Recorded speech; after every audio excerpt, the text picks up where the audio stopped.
ನಾವು ನಮ್ಮ ಕಾರ್ಯಕರ್ತರನ್ನು ಸೇರಿಸಿಕೊಂಡು ಹೋಗುವಂಥ ಕೆಲಸಕ್ಕೆ ನಾವು ಕೈ ಹಾಕಿದ್ದೇವೆ.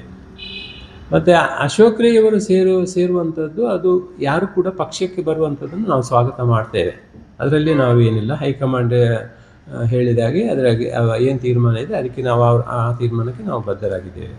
ಮತ್ತು ಅವರು ಹೋಗುವಂಥದ್ದು, ಅವರು ಸೇರುವಂಥದ್ದು, ಅವರೊಟ್ಟಿಗೆ ನಾವು ಯಾವುದೇ ಇದಲ್ಲ, ನಾವು ನಮ್ಮ ಕಾರ್ಯಕರ್ತರನ್ನು ನಮ್ಮ ಜವಾಬ್ದಾರಿ ಅದನ್ನು ನಾವು ಕರ್ಕೊಂಡು ಹೋಗ್ತೀವಿ ಅಷ್ಟೇ. ನಮ್ಮಲ್ಲಿ ಏನು ಒಪಿನಿಯನ್ ಕೇಳಲಿಲ್ಲ. ಅವರು ಯಾರು ಸೇರಿದ್ರೆ ಒಪಿನಿಯನ್ ಅಂತ ಯಾರು ಕೂಡ ಸೇರಿದ್ರಲ್ಲಿ ಯಾರನ್ನು ಕೂಡ ಸೇರ್ಬೋದು, ಯಾರು ಕೂಡ ಪಕ್ಷಕ್ಕೆ ಸೇರ್ಬೋದು, ಅವರು ಪಕ್ಷ ಅದು ಯಾವುದೇ ನಿರೀಕ್ಷೆ ಇಟ್ಟುಕೊಂಡು ಸೇರಬಾರ್ದು ಅನ್ನೋದು ಮಾತ್ರ ನಮ್ಮದು ಇದು. ಅದು ಹೈಕಮಾಂಡಿಗೆ ಬಿಟ್ಟ ವಿಷಯ. ಈಗ ಆಕಾಂಕ್ಷಿಯಾಗಿ ಅವ್ರು ಕೊಡ್ತಾರಾ ಬಿಡ್ತಾರಾ ಅದು ಅವರಿಗೆ ಬಿಟ್ಟ ವಿಷಯ. ಅದ್ರ ಬಗ್ಗೆ ನಾವೇನು ಹೇಳಲಿಕ್ಕೆ ಆಗೋದಿಲ್ಲ. ಅದಕ್ಕೆ ಹೈಕಮಾಂಡ್ ಇದೆ, ಅದು ಅವರು ತೆಕ್ಕೊಂಡು ನಿರ್ಧಾರಕ್ಕೆ ನಾವು ಬದ್ಧರಾಗಿ ಕೆಲಸ ಮಾಡ್ತೀವಿ.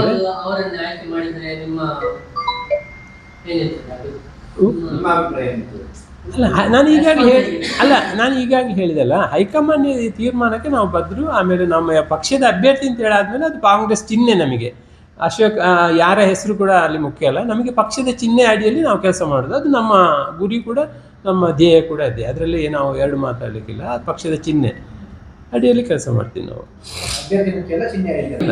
ನಾವು ಪಕ್ಷದ ಹೋರಾಟ ಬಿಜೆಪಿಯ ಸ್ಟ್ಯಾಂಡ್ ಅಲ್ಲ, ಅದು ಕಾಂಗ್ರೆಸ್ನ ಸ್ಟ್ಯಾಂಡ್. ಕಾಂಗ್ರೆಸ್ನ ಸ್ಟ್ಯಾಂಡ್ ಹಿಂದಿನಿಂದಲೂ ಹಾಗೆ ಇತ್ತು. ಈಗ